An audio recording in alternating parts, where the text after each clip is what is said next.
Hello, namaste, namaskar, namaskar. We are coming to you from the greater Atlanta region. Represent and welcome to the new French player, to the Hawks. Go Hawks. I've never been to a game, but maybe one day. We love the Drikung Kagyu lineage, and shout out to my boy Carlos, who completed his first Daka dance for the center in honor of Vajrayana Drukchen.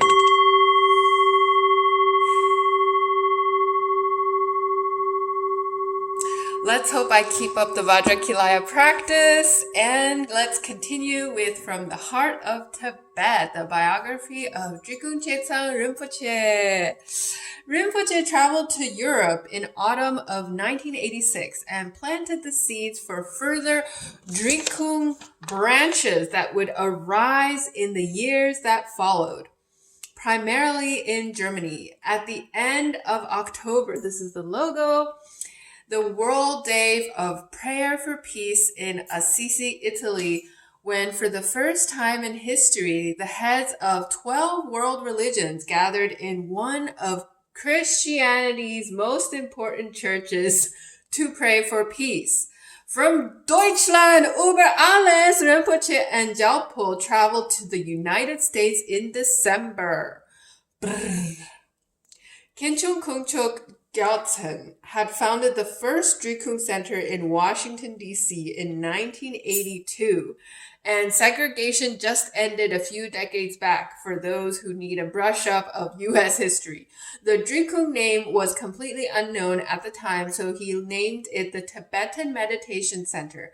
8 years later, the center moved to a spacious and beautiful piece of land in Frederick, Maryland, very close to one of the Civil War sites, although it is not mentioned here. You can look it up. Frederick. Fred. I love Freddie Mercury. Okay. Khenchen spoke very good English, organized the trip, and served as Rinpoche's interpreter. Rinpoche gave teachings and initiations at a tireless pace in Washington, Florida, and Chicago. Shout out Chi-Town. He became acquainted with Swami Shambhavananda and his wife Faith Stone, who attended a Chakra Samvara initiation in Washington. I think this is the state, not the capital. They invited him to Boulder, Colorado, where Rinpoche went immediately after his program in Chicago. There is a Ratnasri Center, and unfortunately an 82-year-old Tibetan lady has been missing this month, and if you guys have any leads, please let the people know. Swami, the son of Italian immigrants, had been a student of the American Swami Rudrananda, who had popularized Shaivite teachings in the United States during the 1960s. Om Namah Shivaya. Rinpoche gave a spontaneous Avalokiteshvara initiation at Swami Shambhavananda's ashram in Boulder, Colorado. Like the Dalai Lamas, the incarnations of the Chetsang Rinpoches are considered emanations of Avalokiteshvara, the bodhisattva of limitless compassion. Rinpoche briefly stayed with Swami and his wife, shared their lives, and even helped to milk their cow and feed the goats. Bakri.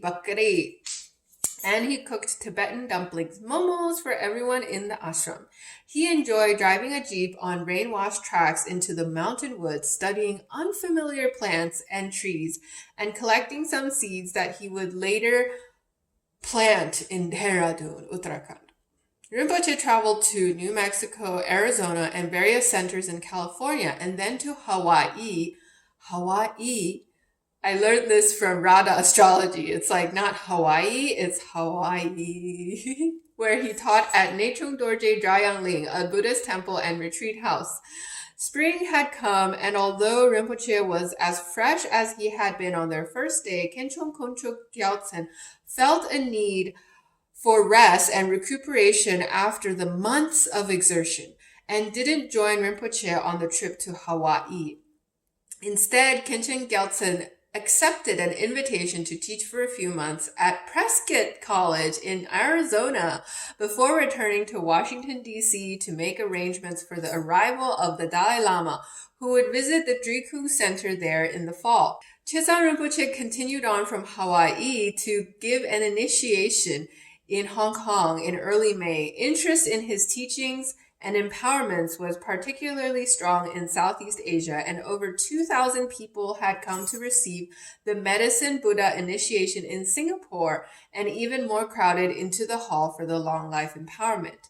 He was back in Dehradun in mid-June 1987. Before his departure, he had wanted to purchase an additional piece of land adjoining the property where his monastery was being built to become the site of a school for higher Buddhist studies to be constructed at a later date. He had urged Gyalpo Rinpoche to borrow more money, convinced that he would be able to collect enough donations on his teaching tour around the world. But Gyalpo Rinpoche had gotten cold feet and had not dared to burden the Drikung Kagyu Institute with more debt, and the property had been sold before Rinpoche returned with the funds. Zannen dakara. But the seeds that Rinpoche had sowed during his long journey were beginning to sprout as Drikung centers arose everywhere. The new sponsors Rinpoche had won on his world tour were crucial to the progress of his construction plans, since the available capital had all been spent on building the main kitchen. Now, with his return, construction of additional buildings could begin.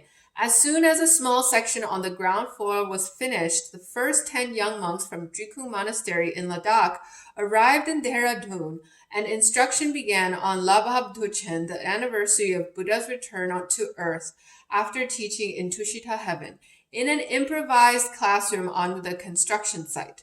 1 year later, a further section was complete, and a second classroom started. At this point, the educational center was officially inaugurated by Sakya Chitsen, His Holiness, and from then on, a new class entered each year of students. Each class entered.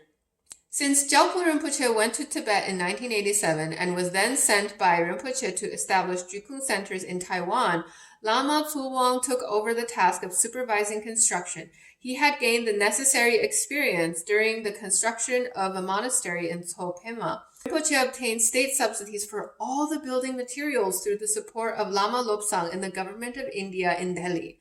Shout out India! And Rinpoche himself was the architect. He designed all of the traditional Tibetan buildings himself, the offices, the living quarters right behind the main gate, the large U-shaped edifice with monk cells and classrooms around a spacious courtyard, and the central temple. Rinpoche could see everything through his eyes and would sometimes correct the people who were making mistakes.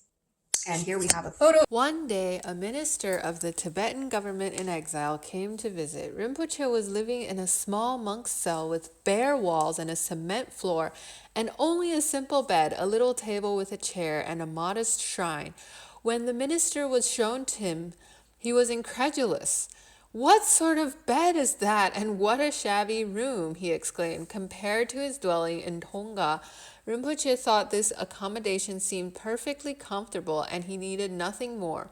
Lama Tsulwang, who had brought in tea, felt ashamed. The monks knew that Kyabgon Rinpoche placed no importance on beautiful and expensive accoutrements, but they feared that the minister would scorn them for not taking proper care of their Rinpoche and allowed him to live in squalor.